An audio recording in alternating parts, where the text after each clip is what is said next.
இன்றைக்கி சூப்பரான சண்டே சமையல் பாருங்கள். சூப்பரான மட்டன் பிரியாணி,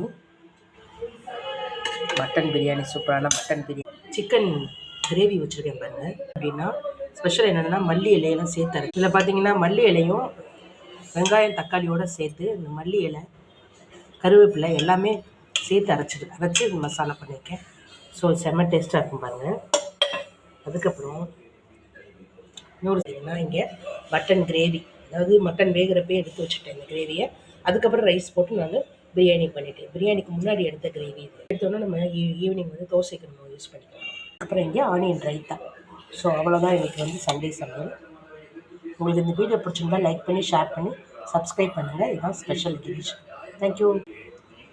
இதுதான் இன்றைக்கி சண்டே ஸ்பெஷல். உங்களுக்கு இந்த வீடியோ பிடிச்சிருந்தா லைக் பண்ணி ஷேர் பண்ணி சப்ஸ்கிரைப் பண்ணுங்கள். இது மட்டன் கிரேவி நான் தனியாக பண்ணலை.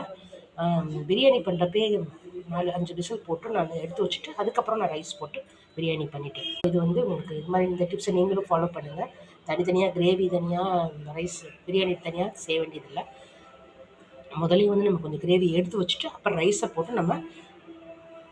போட்டு அப்புறம் பிரியாணி பண்ணிக்கலாம். ஸோ இதே மாதிரி நீங்களும் என்ஜாய் பண்ணுங்கள். தேங்க்யூ.